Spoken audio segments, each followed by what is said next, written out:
Assalamualaikum warahmatullahi wabarakatuh. Saya Muhammad Idrus, salah satu dosen dari TIP Bone. Hari ini saya akan menjelaskan deskripsi tentang mata kuliah yang saya ambil. Spesialisasi saya adalah mengajar mata kuliah manajemen keuangan dengan bobot 3 SKS. Sebelum saya menjelaskan lebih lanjut mengenai teknik pengajaran saya, terlebih dahulu saya akan menjelaskan deskripsi singkat luaran yang diharapkan dan mode pembelajaran pada mata kuliah manajemen keuangan. Manajemen keuangan menjelaskan tentang bagaimana perusahaan memperoleh dana yang dibutuhkan dan bagaimana perusahaan tersebut mengelola dana secara efisien guna meningkatkan nilai perusahaan. Dengan mengikuti mata kuliah manajemen keuangan ini, mahasiswa diharapkan mampu memahami beberapa hal. Yang pertama adalah mampu menunjukkan sikap bertanggung jawab atas pekerjaan di bidang keahliannya secara mandiri. Kemudian yang kedua, mampu menguasai tentang lingkungan bisnis, perpajakan, dan keuangan. Yang ketiga, mahasiswa mampu menguasai prinsip-prinsip dan teknis analisis laporan keuangan. Yang keempat, menguasai konsep prinsip dan teknik manajemen keuangan yang meliputi keputusan keuangan.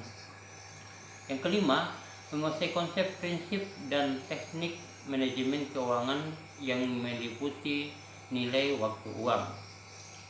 Yang ketujuh, menguasai konsep prinsip dan teknik manajemen keuangan yang meliputi penganggaran modal. Kemudian, mahasiswa juga dituntut untuk menguasai konsep, prinsip, dan teknik manajemen keuangan yang meliputi struktur modal dan biaya. Kemudian, mahasiswa dituntut untuk menguasai konsep, prinsip, dan teknik manajemen keuangan yang meliputi kebutuhan modal kerja.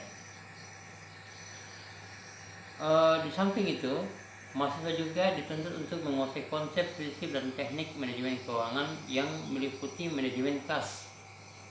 Kemudian menguasai prinsip-prinsip investasi pada aset keuangan dan mampu menerapkan manajemen persediaan dengan baik. Mampu menjabarkan manajemen piutang dengan baik. Kemudian mahasiswa juga mampu mengambil keputusan secara tepat sumber dana yang jangka menengah dan jangka panjang. Kemudian mampu mempresentasikan dan menganalisis struktur modal. Dalam mengampu mata kuliah ini, saya menggunakan media pembelajaran yakni perangkat lunak atau software berupa Microsoft PowerPoint dan perangkat keras atau hardware berupa LCD atau proyektor. Di samping saya mengajarkan manajemen keuangan, itu saya juga mengajarkan akuntansi manajemen di semester ganjil dan juga analisis laporan keuangan di semester genap. Masing-masing berbobot 3 SKS. Saya lanjutkan, untuk bisa mencapai kemampuan mata kuliah tersebut yang saya jelaskan tadi tentang manajemen keuangan, mahasiswa akan diberi topik-topik yang akan dibahas selama 15 kali pertemuan. Topik-topik yang akan saya bahas, saya muat dalam rencana pembelajaran semester atau RPS. Jadi topik-topik tersebut, yang pertama adalah konsep dasar manajemen keuangan. Di sini mahasiswa akan memahami bagaimana konsep dasar manajemen keuangan.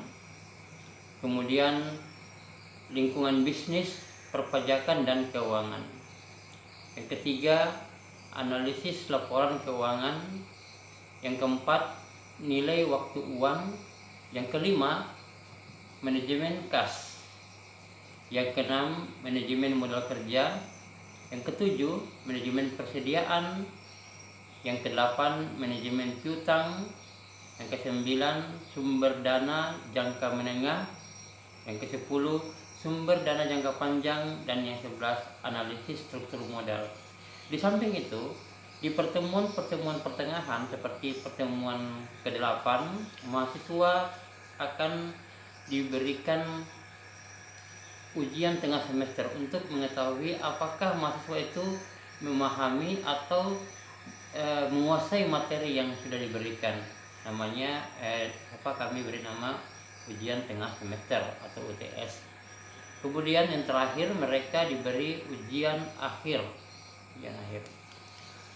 Nah, setelah kita tahu gambaran singkat mata kuliah manajemen keuangan yang saya ampu, selanjutnya saya akan menjelaskan teknik pengajaran saya dengan menggunakan metode DIA.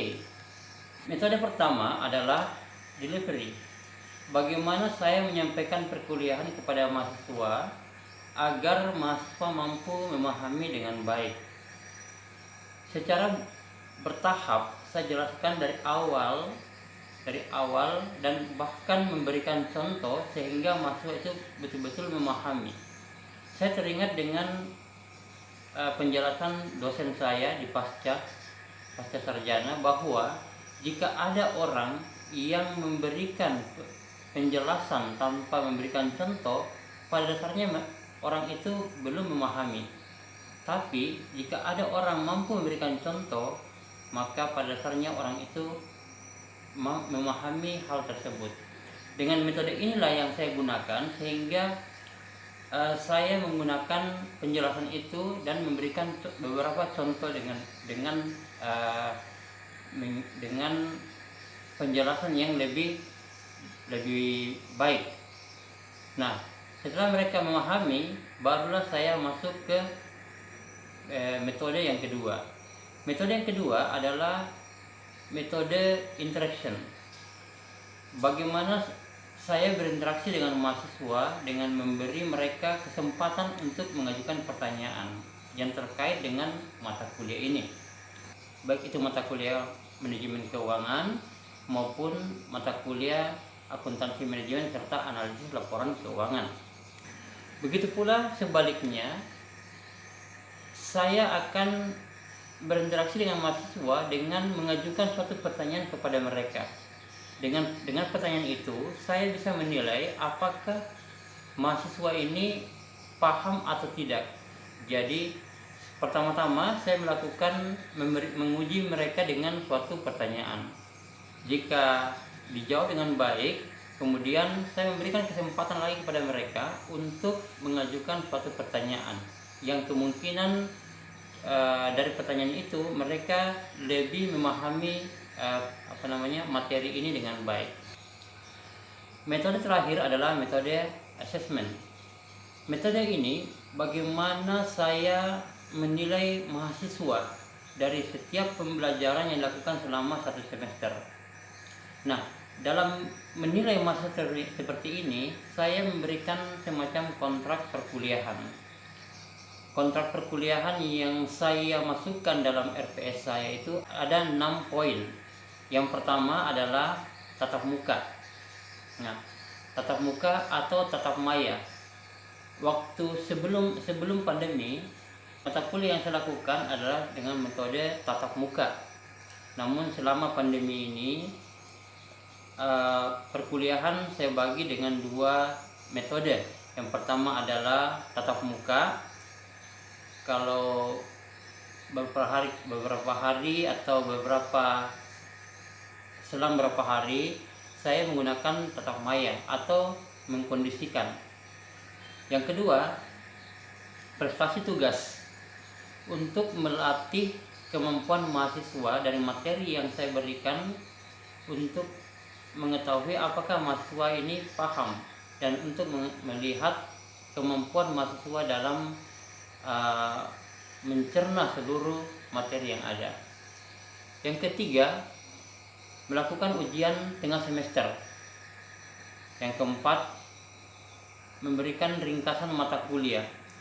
Jadi saya membuat materi dalam bentuk PowerPoint, kemudian mahasiswa mencatatnya, dan jika tidak sempat mereka mencatat, saya berikan file dalam bentuk PowerPoint tadi. Yang kelima, ujian akhir semester. Ujian akhir semester ini saya lakukan kepada mahasiswa dengan mengikuti kalender akademik. Jadi jadwal yang dikeluarkan dari kampus yang dibuat oleh bagian akademik atau prodi, di situ mahasiswa mengikuti ujian semester. Dan penilaian terakhir adalah sikap. Sebagaimana yang kita ketahui bahwa mahasiswa tidak kita nilai saja dari segi IQ, tapi juga dari segi sikap dan etikanya. Nah, dengan sikap ini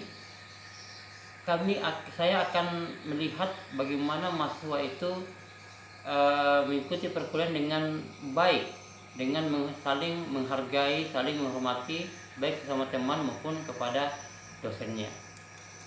Nah, jadi seluruh mata kuliah yang saya lakukan selama 1 semester, baik di semester ganjil maupun di semester genap, itulah yang saya